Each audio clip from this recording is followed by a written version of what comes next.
रोज़ाना हम सब हरूफ मुफ़रदात के अलग अलग कायदे हम सब पढ़ रहे हैं। आज इंशाअल्लाह राय साकिना व मुशद्ददा का कायदा पढ़ेंगे। सबसे पहले हम सब जानते हैं कि राय साकिना और मुशद्ददा किसको कहते हैं। ठीक है, राय साकिना व मुशद्ददा इसके बारे में आज पढ़ेंगे।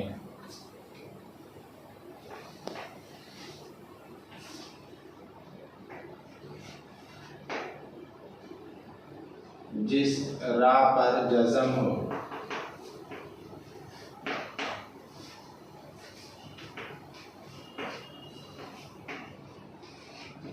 उसको राय साकिना कहेंगे।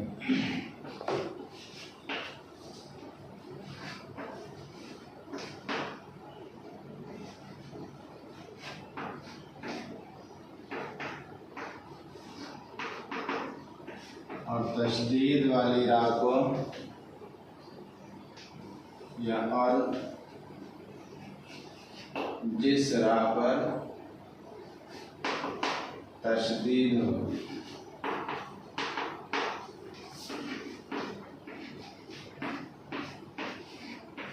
उसको राय मुशद्ददा।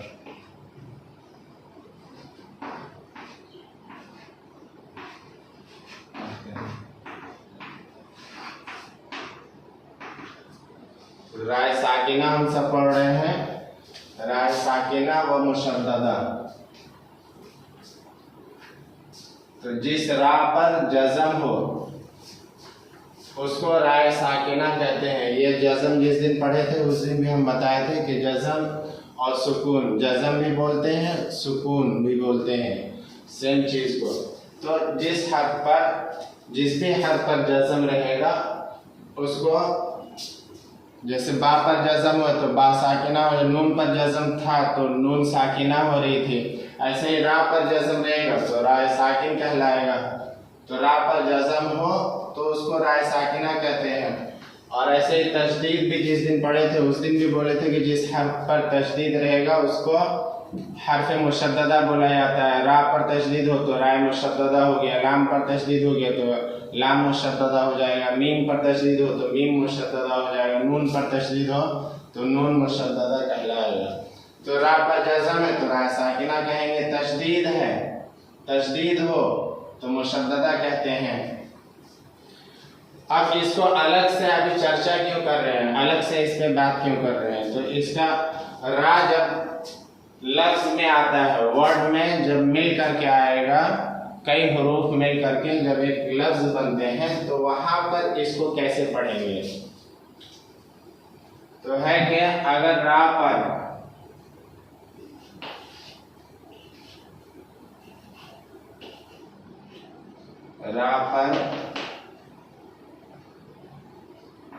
ज़बर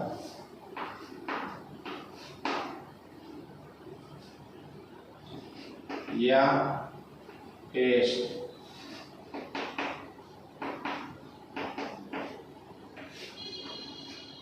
रा पर ज़बर या पेश हो तो रा पुर होगी।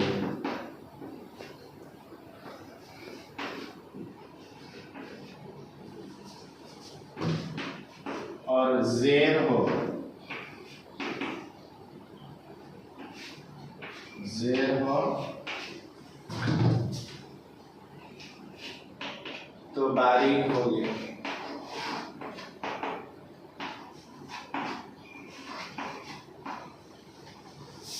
दूसरा कायदा ये हो गया कि रा पर ज़बर या पेश हो, ठीक, रा के ऊपर ज़बर या पेश हो तो रा पुर होगी। यानी जब भी ये लफ्ज में मिल जाएगा हर्फ तो लफ्ज में जब भी आएगा तो उसमें कोई ना कोई हरकत होगी। तो उस हरकत में से अगर ज़बर या पेश हुआ रा के ऊपर तो रा को पुर करके पढ़ेंगे। अब पुर कैसे होता है वो मिसाल में हम सब समझेंगे। तो रा पुर होगी। और अगर रा पर ज़ेर हो, तीन ही हरकत है ज़बर ज़ेर पेश, तो ज़बर पेश हुआ तो रा पुर होगी, ज़ेर हो तो रा बारीक होगी।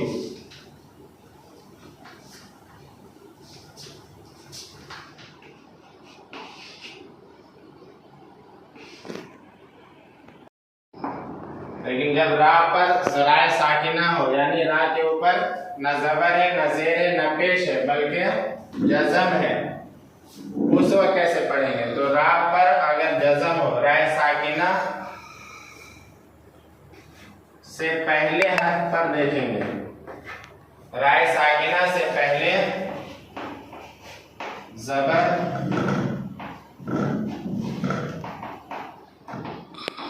या पेश हो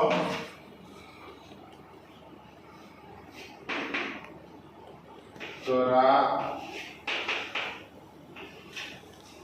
पुर होगी,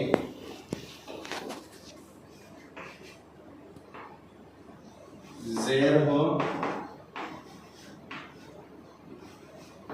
तो बारीक होगी।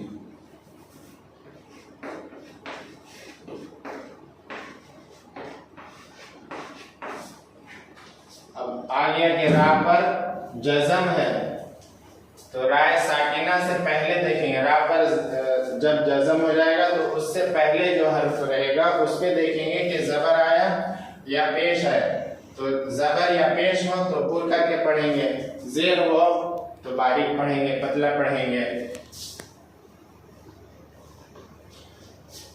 तो राय साकिना व मुशद्ददा हम सब पढ़ रहे हैं। जिस रा पर जज़म हो उसको राय साकिना कहते हैं और जिस रा पर तशदीद हो उसको राय मुशद्ददा कहते हैं। नंबर 2 था रा पर जबर या पेश हो तो रा पुर होगी और जेर हो तो बारीक होगी। नंबर 3 राय साकिना से पहले जबर या पेश हो तो रा पुर होगी, जेर हो तो बारीक होगी। तो ये इसका कायदा हो गया। अब रा एक पुर आ रहा है कि रा पुर होगी या रा बारीक होगी। तो पुर होने का मतलब रा की आवाज में एक तरह का या तो मोटा भी बोलते हैं कि रा मोटा करके पढ़ेंगे, बारीक मीन्स पतला, पतला करके पढ़ेंगे। जब रा पर जेर हो तो उसकी आवाज बारीक रहेगी, पतली रहेगी। तो पतली और मोटी आवाज कैसे होती है उसको हम सब मिसाल में समझते हैं।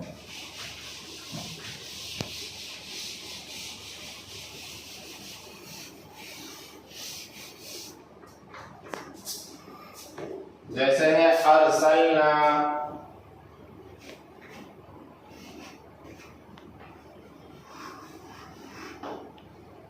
अरसलना,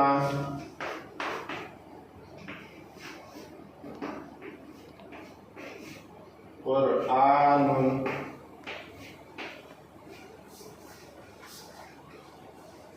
अरसलना कुरआनुन, रऊफुन,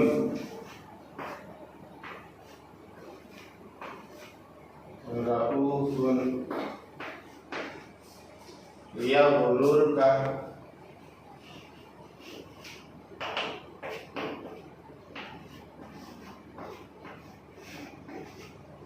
यग़रुरका, रुबमा,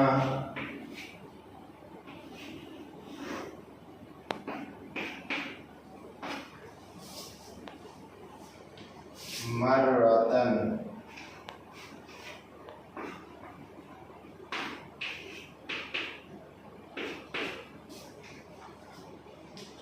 जैसे है कि राय साकिना व मुशद्ददा, तो यहाँ पर रा पर जज़म हम देख रहे हैं तो राय साकिना हो गए। अब राय साकिना के वक्त था कि हमको रा के पहले जो हर्फ है उस पर देखेंगे। तो रा से पहले अलिफ है, अलिफ के ऊपर जबर है, तो रा से जो पहले हर्फ हो उस पर जबर या पेश हो तो रा पुर होगी।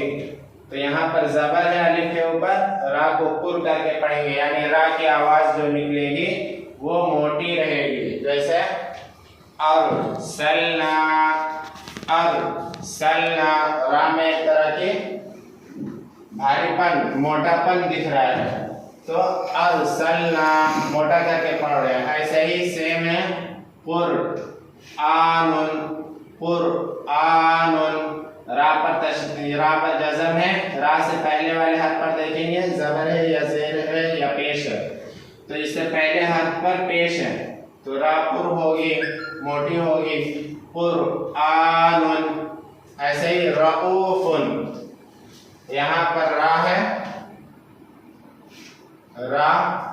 रा के ऊपर जबर है, तो खुद रा पर अगर जो हरकत है जबर से पेश में से खुद हरकत रहेगा, तो रा पर जबर या पेश हो तो मोटी होगी, जेर रहेगा तो बारीक होगी। तो यहाँ पे जेर नहीं है बल्कि जबर है तो मोटी होगी, रऊफुन, रऊफुन। यबरुर का, तो पहले रा पर पेश है तो ये रा पुर होगी, मोटी होगी, दूसरे रा पर जज़म है तो दूसरी रा से जो पहले हर्फ है वो भी रा है। Incoming call from Jim Junaid Ahmed.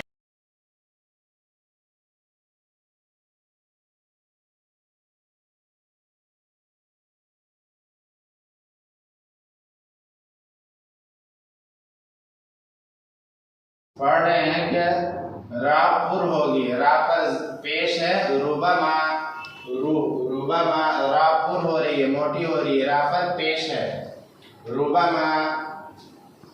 ऐसे ही मर्रतन, मर्रतन, यहाँ पर राय मुशद्ददा ही आया, रा पर तशदीद है, इसका अगर अलग अलग निकालेंगे तो निकलेगा मीम रा साकिन, मर हुआ, मर, फिर रा, मर्रा।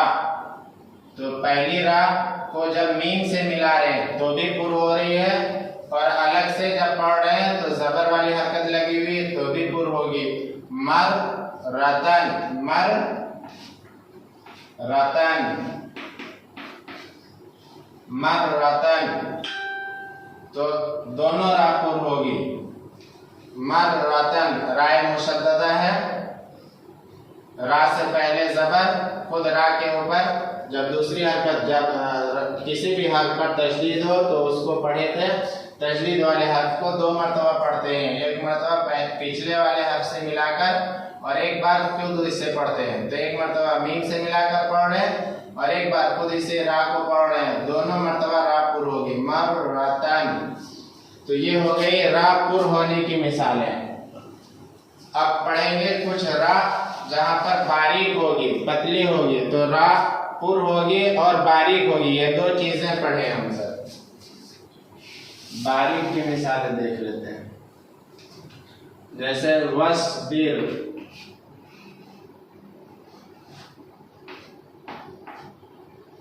वस्बिर, मुनहमिर, मुनहमिर, बिर्रिन,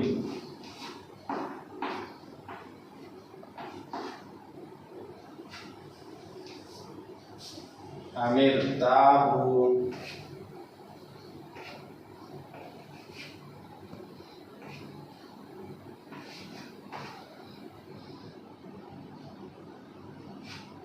अमिरताबु,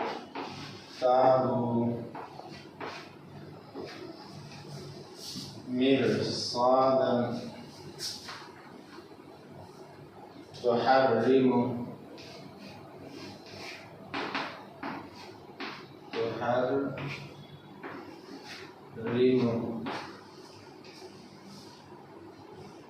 उमिरतु,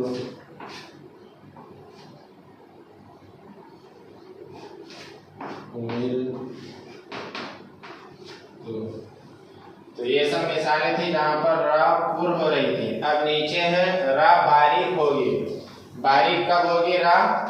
जब राय साकिन हो तो उससे पहले वाले हर्फ पर जेर हो तो रा बारीक होगी, या फिर जो है खुद रा के ऊपर जेर हो, रा के नीचे जेर हो तो भी बारीक होगी। जैसे यहाँ पर है वस्बिर, राय साकिना है, साकिन से पहले वाले हर्फ जो बा है, बा के नीचे जेर है, तो रा को बा के हरकत को देखते हुए पढ़ेंगे और पतली आवाज में पढ़ेंगे। वस्बिर, बिर, रा यहाँ पर देख रहे होंगे, डिफरेंस पर महसूस हो रहा होगा कि रा की आवाज पतली हो रही है, बारीक हो रही है। वस्बिर। ऐसे ही मुनहमिर, यहाँ की रा साकिन है, साकिन से पहले वाले हर्फ मीम में जेर है, तो जेर की हरकत के एतबार से रा को पढ़ेंगे, मिर पतली आवाज में पढ़ेंगे, मुनहमिर।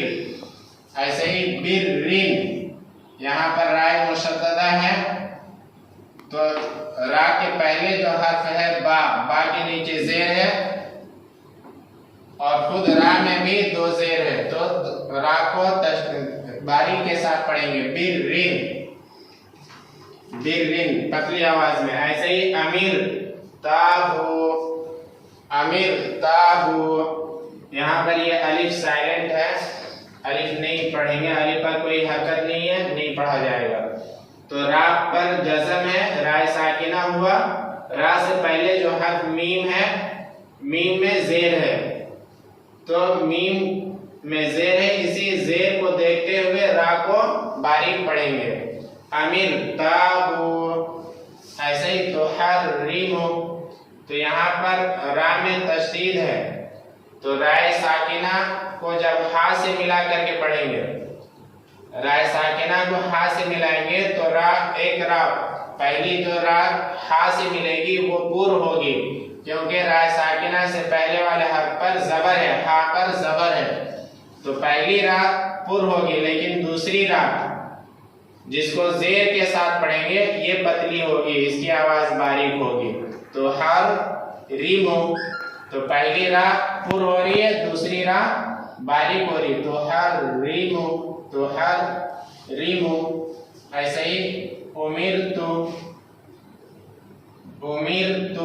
राय साकिना है, रा से पहले वाले हर्फ पर जेर है, तो रा बारीक होगी, उमिर तो ये आज हम सब पढ़े राय साकिना व मुशद्ददा का कायदा, कि ये हर्फ रा जब अल्फाज में मिल करके आएंगे, लफ्ज बन करके आएगा, तो वहां पे इसको कहीं बारीक पढ़ते हैं, कहीं पुर पढ़ते हैं, तो उसके क्या क्या रूल्स थे हम सब अच्छे से सीख लिए। अब इंशाल्लाह कल इसके बाद जो रूल्स है, कायदा है, वो पढ़ेंगे। अब फिर हम सब डेली जो है कुछ ना कुछ रोजमर्रा की चीजें भी सीख रहे हैं, कि रोजमर्रा हमें क्या करना है, तो उसमें से हम सब सीख रहे थे नमाज के फराइज क्या हैं, तो हम सब नमाज के शराइत अच्छी तरीके से सीख लिए हैं। आज नमाज के फराइज पढ़ेंगे, नमाज के फराइज, इसके शराइत पढ़े थे, वो काम जो नमाज शुरू करने से पहले हमको देख लेना है कि ये चीजें हैं हमारे अंदर कि नहीं है, जैसे वजू, गुस्ल वगैरह, ये सब देखना था, बदन का पाक होना, जगह का पाक होना, ये सब सारी चीजें डिटेल से पढ़ लिए, समझ लिए। नमाज के बाहर की चीजें हो गई, अब नमाज के अंदर हम क्या क्या करेंगे, तो नमाज के फराइज हो गए या नमाज के अरकान, दोनों चीज कहलाते हैं। नमाज के फराइज या अरकान भी बोलते हैं, अरकान। Incoming call from Jim Junaid.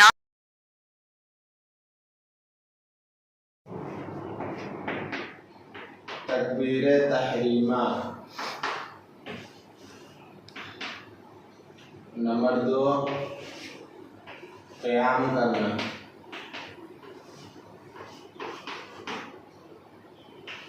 Number 3 क़िरात करना,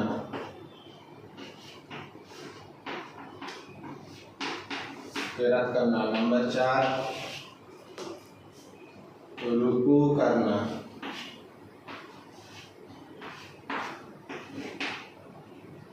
नंबर 5 सुजूद,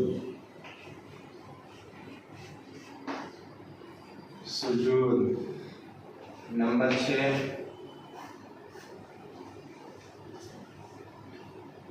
कायदा अखीरा,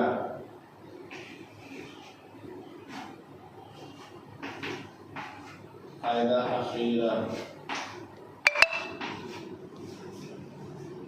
कायदा अखीरा, तशहुद के मिक़दार बैठना।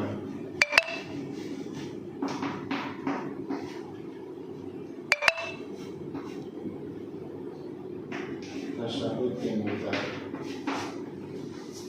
नंबर 1 तकबीर तहरीमा, नंबर 2 क़ियाम करना, नंबर 3 क़िरात करना, नंबर 4 रुकू करना, नंबर 5 सुजूद यानी 2 सजदे करना, नंबर 6 क़ायदा अखीरा तशहुद के मिक़दार बैठना। ये 6 चीज़ें नमाज के रुकन हैं, फ़राइज़ हैं। फ़राइज़ या रुकन दोनों ही ऐसी बुनियादी चीज़ें हैं कि इसको हम जानबूझ करके छोड़ें या भूले से भूल जाएं। ये ऐसे काम हैं कि अगर इसको हम जानबूझ करके भूल जाएं या गलती से भी भूल जाएं, ये काम हमारा छूट जाए तो हमारा कोई एक रुकन अदा नहीं होगा, एक फ़र्ज़ अदा नहीं होगा। और जब फ़र्ज़ अदा नहीं होगा तो फिर हमारी नमाज नामुकम्मल होगी। इसकी फिर हमको वो नमाज दोहरानी पड़ेगी, नमाज हमारी ख़त्म हो जाएगी, बातिल हो जाएगी। ऐसी चीज़ को फ़राइज़ या अरकान कहते हैं कि वो चीज़ें जिसको हम गलती से भी भूल जाएं या जानबूझ करके भूल जाएं या इसमें किसी तरह का इजाफा कर दें। यानी तकबीर तहरीमा हमको अल्लाहु अकबर कहना है, ये इसी को तकबीर तहरीमा कहते हैं, जिससे नमाज के अंदर हम शामिल हो जाते हैं। इसी को अगर 2 दफ़ा हमने कर लिया तो इजाफा हो गया, किसी भी फ़र्ज़ या अरकान में हमने इजाफा कर दिया तो इजाफे से भी हमारी नमाज बातिल हो जाएगी। या इसको हम भूल भी जाएं कि अल्लाह अकबर नहीं कहे, डायरेक्ट हम जो है या तो फ़र्ज़ नमाज अदा कर रहे हैं, इमाम के पीछे हम गए, फिर रकात में फ़र्ज़ नमाज में शामिल हुए, बिना अल्लाह अकबर कहे हम शामिल हो गए, हाथ बांध लिए, तो हमारी नमाज नामुकम्मल होगी नहीं। तो नंबर 1 तकबीर तहरीमा फ़र्ज़ है। तकबीर तहरीमा क्या है? जो नमाज के अंदर हम सब शामिल होते हैं, अल्लाहु अकबर कहते हैं।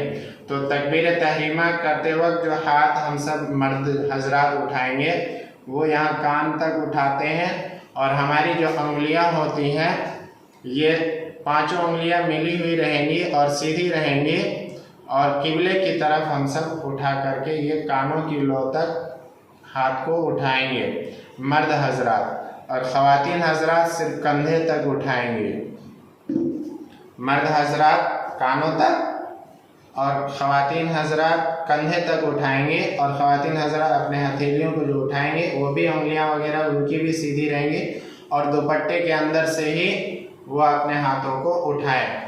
फिर जब नियत अल्लाहु अकबर बोलते हैं तो नमाज के अंदर हम सब नियत बांध लेते हैं। तो हाथ को जो रखेंगे मर्द हजरात तो यहाँ नाफ के नीचे बांधेंगे। हाथ को जो बांधेंगे नमाज में तकबीर तहरीमा करते हुए मर्द हजरात ऐसे हाथ बांधेंगे कि एक हाथ को बाएं हाथ को पहले रखे नाफ के नीचे और दूसरे हाथ से बाएं हाथ के ऊपर रखेंगे, और ये छोटी उंगली और ये अंगूठे से दोनों कलाई को पकड़ेंगे और ये 3 उंगलियां जो रहेंगी वो कलाई के ऊपर रहेगी। तो इस तरह मर्द हजरात नियत बांधेंगे और ख़वातीन हजरात जो नियत बांधेंगी वो सीने पे अपने हाथ रखेंगे, ऐसे सीने के ऊपर बांधेंगे। उनका भी हथेली जो होगा बायां हाथ पहले रहेगा, फिर दूसरे हाथ दाहिने हाथ को बाएं हाथ की हथेली पर रखेंगे। इस तरह से नियत है। अब हाथ जो बांधे हैं वो मर्द हजरात नीचे बांधते हैं, ख़वातीन हजरात सीने के ऊपर बांधते हैं। तो ये तकबीर होता है, इसको हम जानबूझ करके भूलें या गलती से भूलें नमाज नहीं होगी। नंबर 2 क़ियाम करना, यानी तकबीर तहरीमा हम कहेंगे तो साथ ही साथ हम खड़े भी रहेंगे। इसी खड़े होने को क़ियाम कहते हैं। तो क़ियाम भी फ़र्ज़ है। तो नंबर 2 क़ियाम।